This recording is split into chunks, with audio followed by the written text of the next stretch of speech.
Subscribe for daily IELTS material.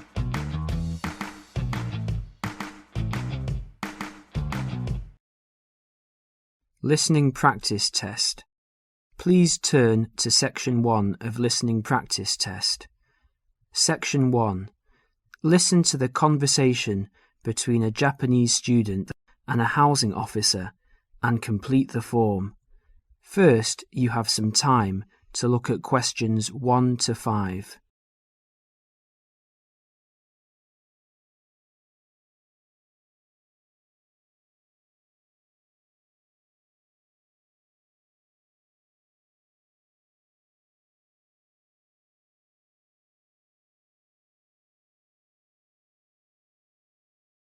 You will see that there is an example which has been done for you.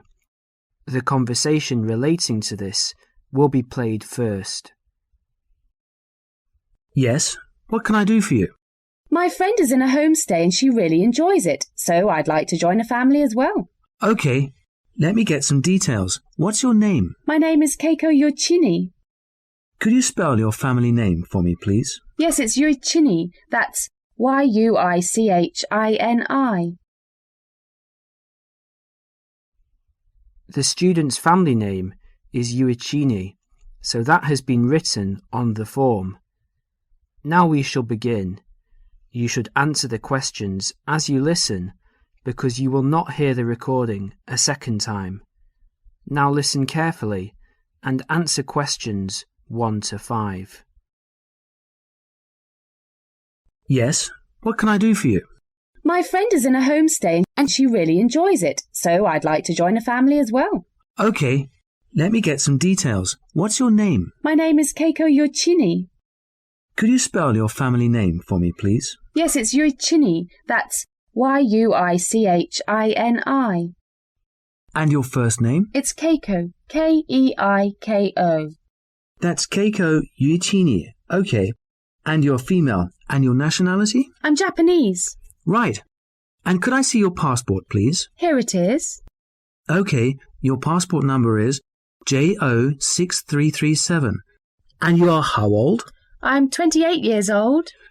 Now you're living in one of the colleges. Which one? Willow College, Rome 21C. Right, 21C, Willow College. And how long are you planning to stay with Homestay? About 4 months, longer if I like it. And what course are you enrolled in? Well, I've enrolled for 20 weeks in the Advanced English Studies because I need help with my writing, and I'm nearly at the end of my first 5-week course. Right, so you've completed 5 weeks and you have enrolled for another 15 weeks. That's about 4 months altogether. That's right, about 4 months. Before they continue their conversation, look at questions 6 to 10.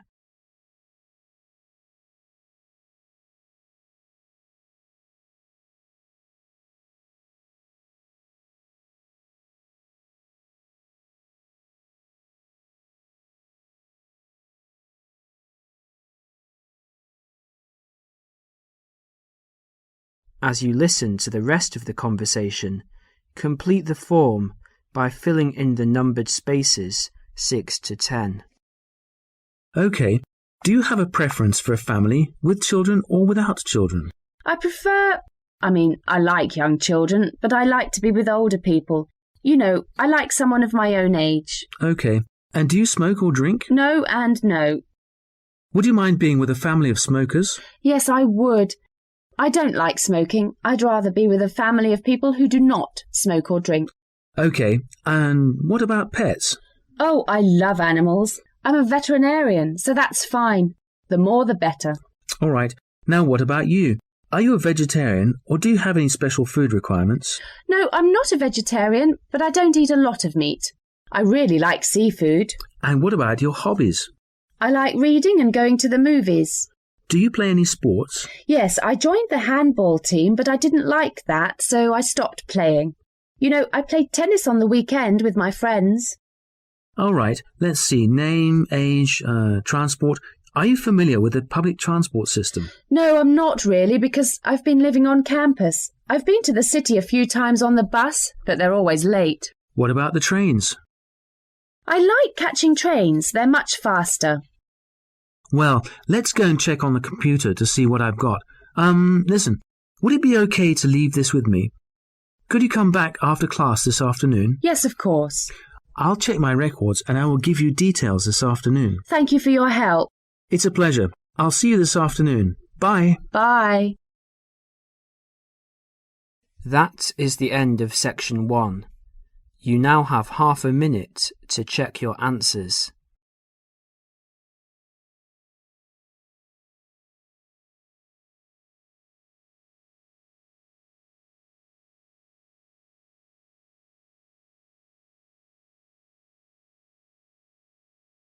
Section 2. You are going to hear a talk given by a tour guide about travel to Enzia. First look at questions 11 to 14.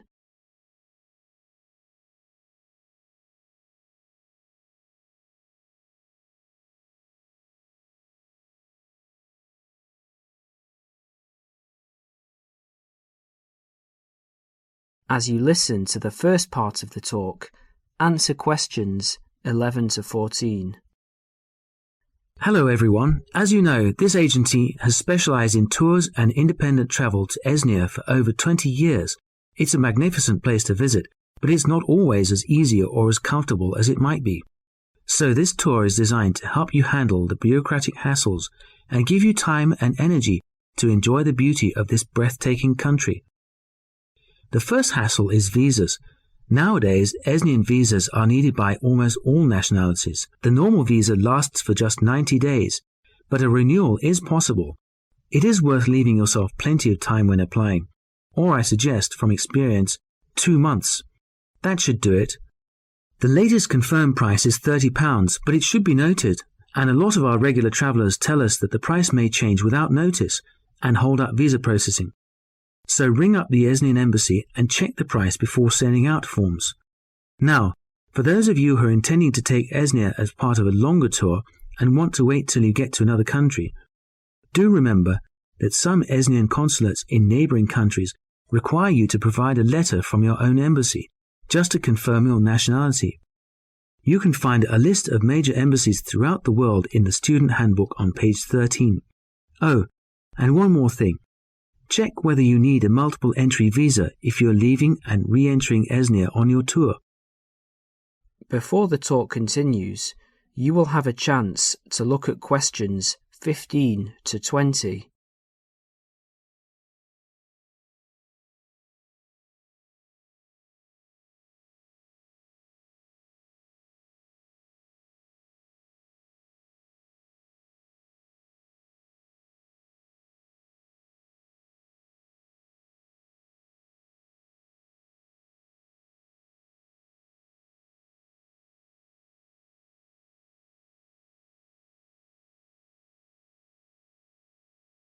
As you listen, complete the summary and answer questions 15 to 20.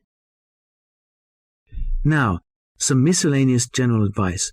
Firstly, if you're rich enough to bring in over $1,000 in cash or traveller's checks to Enzia, you need to fill in the currency form. Don't forget this. You could get into trouble if you do. You must declare all of your items and more expensive items, such as video cameras, on a tourist export form, which you can arrange to carry in advance. Regarding health regulations, although Enzia is becoming a generally healthier country with every passing year, neighbouring countries remain cautious with regards to health standards there, and therefore it is worthwhile carrying a health certificate. The one you need is the BM276. Now all of you here are students, and there will be plenty of concessions for young people travelling in Enzia. The Enzian Transport Authority, for example, issues a special youth fare card which you can get in any railway station. Just show your international student card. Information about getting this is in the handbook, and give 2 passport photos. And by the way, because there is so much bureaucracy in Enzia, we advise you to take at least 12 passport photos with you. They're not always easy to get done there. Finally, a bit more about currency. Pounds won't get you very far in Enzia these days, so they're no good. We advise people to carry either yen or Australian dollars. US dollars are starting to cause difficulties because of political disputes. Another surprise is that credit cards are virtually useless because of fraud scandals. Do carry traveller's checks, but we advise medium denominations. Large denominations increase the likelihood of theft, and small ones increase commission charges. Now, as I mentioned earlier, this student handbook has a wealth of information. That is the end of section 2. You will now have half a minute to check your answers.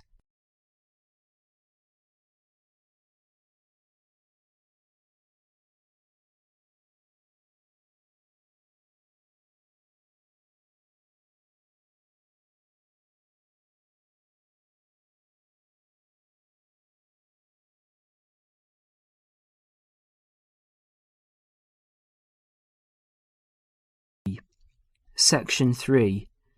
In this section, you will hear a discussion about shopping habits. First look at questions 21 to 24.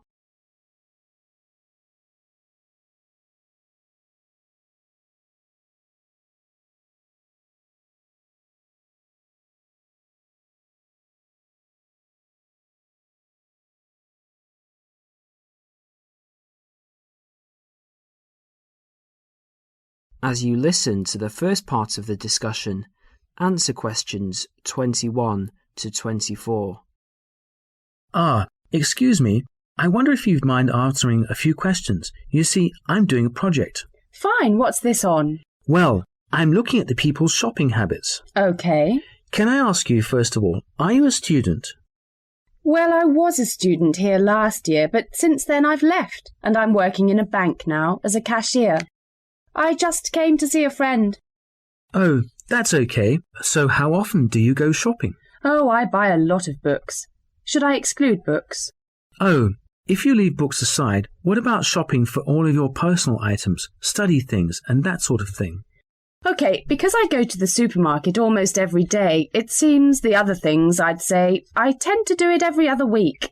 And do you spend the same amount each time? I guess so. I only have about £100 a month spare, so I'd probably spend about £50 each time. What sort of shops do you like best? The department store or the small retail outlets? Oh, I like big department stores, so everything's in one place. The weather's so bad, so it's a bit miserable trudging from one little shop to another. Great. What do you find most difficult to buy? What do you mean? Well, what do you have to really search for? What takes you a long time to find? Oh, jeans, definitely. You can get hold of a sweater or a CD in a moment, but with jeans I can spend all afternoon and still not find a pair that fits. Okay, one last question. Who do you usually shop with? Now, I usually go shopping on my own, but if I want to make it more of a social occasion with friends to have a coffee and things, I often go with colleagues from work, in our lunch hour. Well, thank you very much. You've been very helpful. No problem. Before the next part begins, you will have a chance to look at questions 25 to 30.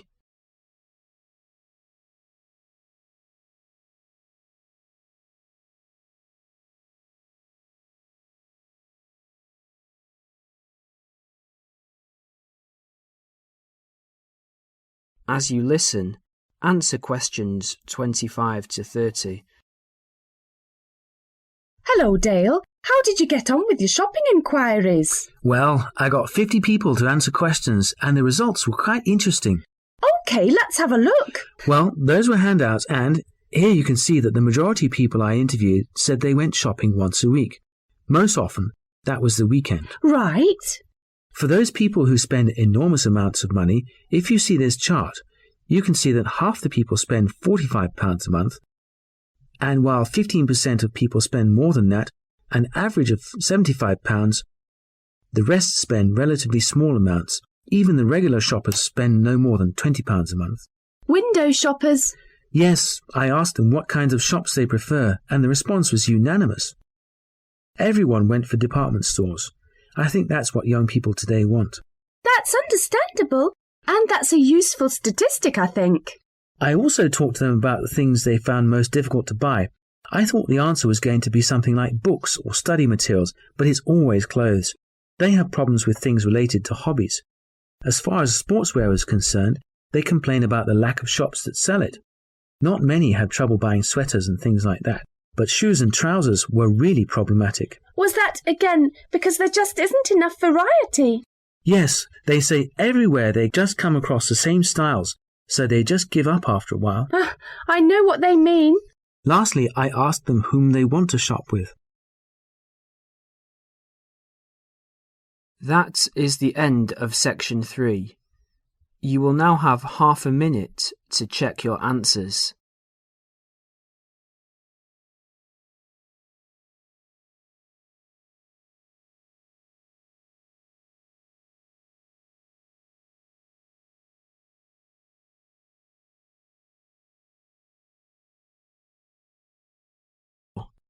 Section 4.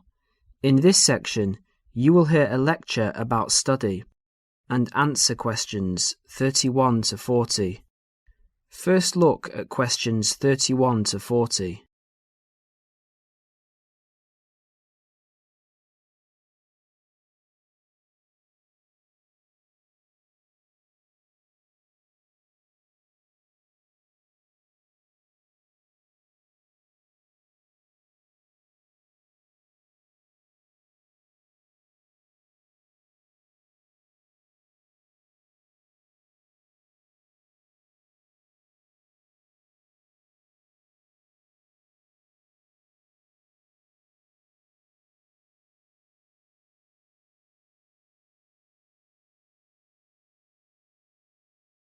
As you listen to the lecture, answer questions 31 to 40. Can anybody hear me? Is this microphone working? Good. Now, welcome everybody to the second of these lectures on successful study at college. Yesterday we looked at housekeeping issues, where to find information, how to use the library computer system, and so on. Today we're going to cover an issue that will be vitally important to you all throughout your time here at college, and that is time management. Hundreds of books have been written about time management, and those of you who are interested in doing some extra reading on the subject are very welcome to see me after the lecture, as I have a book list here and some other useful materials. Now, time management. In the past, this used to mean making a list to plan for every hour of the week and then try to stick to this plan. These days, however, the whole idea of managing time has changed. In fact, if you think about it, you'll find that it's impossible to manage time. It just goes. So what you really need to manage is yourself. To manage yourself effectively, you need to have a clear idea both of what you want to achieve and how to achieve it. In other words, you need to set goals, and you need to move towards achieving these goals in an efficient and systematic way. Most coursework at the college is set by mid-semester, and at the end of the semester usually involves 2 written assignments of between 1,500 and 3,000 words in length. If you look around you at college, you will see that during the first weeks of the term, everyone looks cheerful and focused, followed by a change around week 6, assignment time, when people start to look a bit stressed. The library reports that an increasing number of students become angry when books are not available. So what's happened? Has everybody become suddenly irritable and angry for no reason? Not quite. The reason is that people have not managed their resources well. They have not set priorities for reaching their goals and, as a result, some of them realise they are going to do badly with their assignments. This will not be because they lack intelligence or love of the subject. They will fail because they did not have a clear idea of what they have to do and how long it should take them. Let's step back a minute. What do we mean by establishing goals? Well, basically, it means deciding what you want to achieve. In other words, deciding on the results that you want to achieve. The students that I've mentioned found themselves very stressed, mainly because they have an assignment to do.